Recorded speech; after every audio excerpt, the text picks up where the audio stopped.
Hey y'all, this took place in summer of 2022, and I never thought of writing it down because I was so stunned that it happened to me.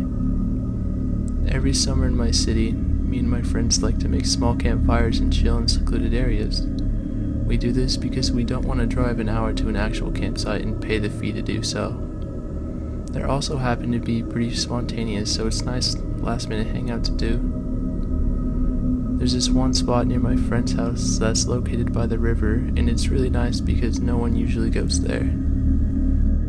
The only thing to be worried about are the bears though, because living in the Pacific Northwest is challenging like that, and my house is specifically located right next to the mountains and forest. One particular night at 11 p.m., I decided to go ahead of my friends and meet them at the spot and set things up early. I did this because I wanted all of us to be chilling once I got there. The spot I get to has a 2-minute paved walkway I have to go through, and then I have to take a small trail ramping down the right side of the bridge that crosses over the river. Along this paved walkway is 2 lamps located halfway and the other side at the start of the bridge, / the ramp down at the campfire spot. I park my car at the beginning of the trail on the street and bring my campfire stuff, like flashlight, lighter, small firewood, shovel to dig out a pit, etc. I get to the spot, and it's a small sandy beach kind of embankment on the side of the river, with a small wadding for toddlers and their families to do during hot summers. So I set up the chair and get to digging the pit, with the only light being my flashlight illuminating where I'm digging.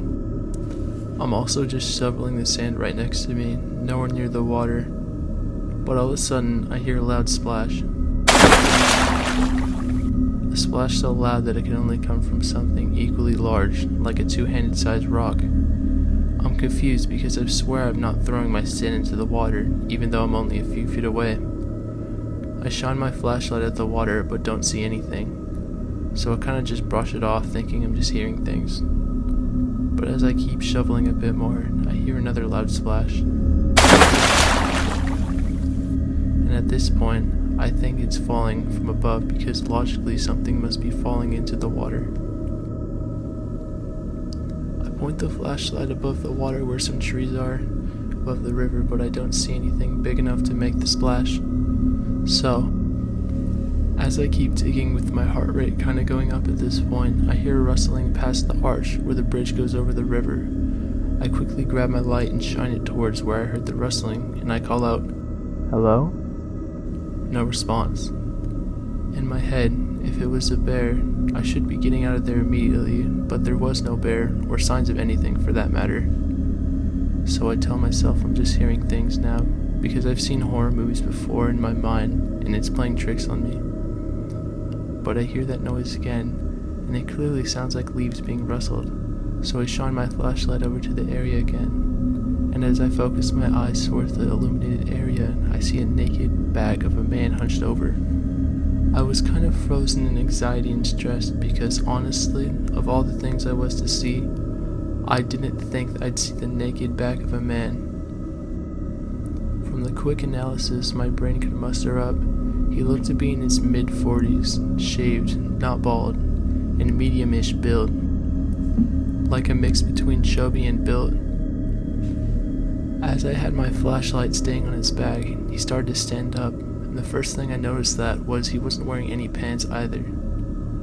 My next reflex was to start packing up all my crap and get the hell out of there, because now I'm piecing together in my head that he must have been throwing the things into the water to scare or shoo me away.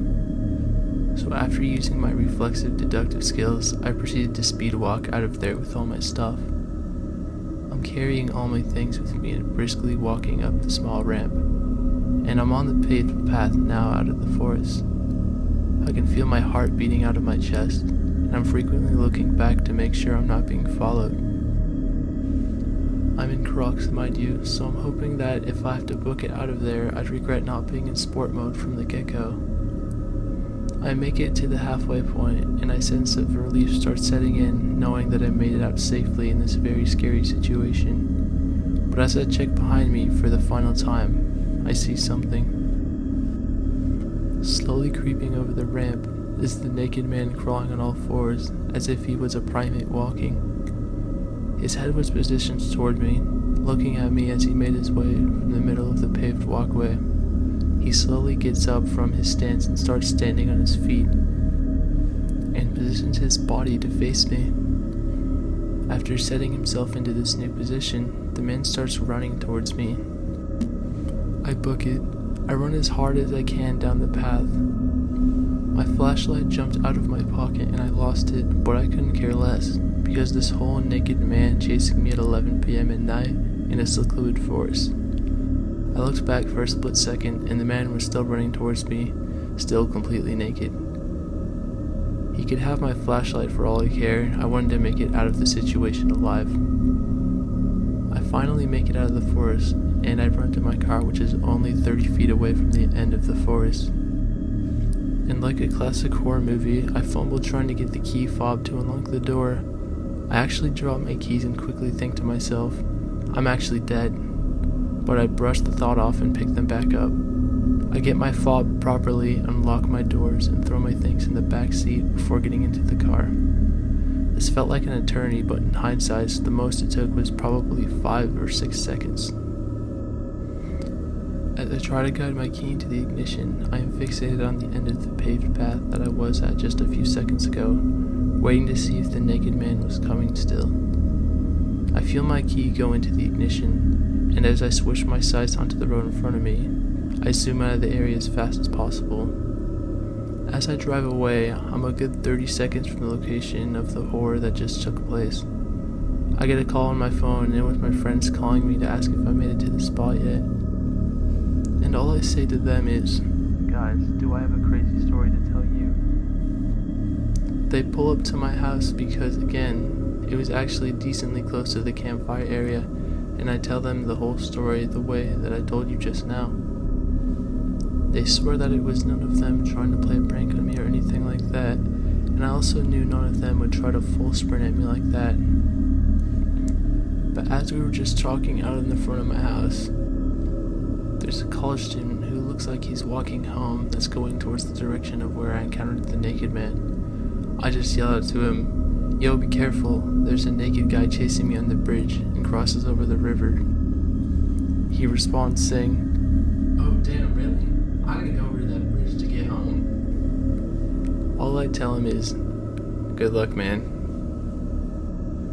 The next day, I reported it to the police by phone, but they sent over an officer so I could tell them in person and show them where the area was I saw these things.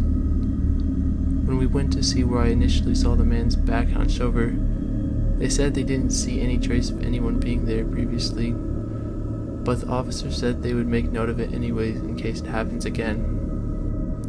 Some friends say it's a skinwalker, others say it's more realistically either a homeless or mentally ill drunk/high person. One theory I've heard my friends say is that it's a future version of me pulling a prank on a past version of me, because honestly, when time travel is real, I would totally screw with my younger self like that.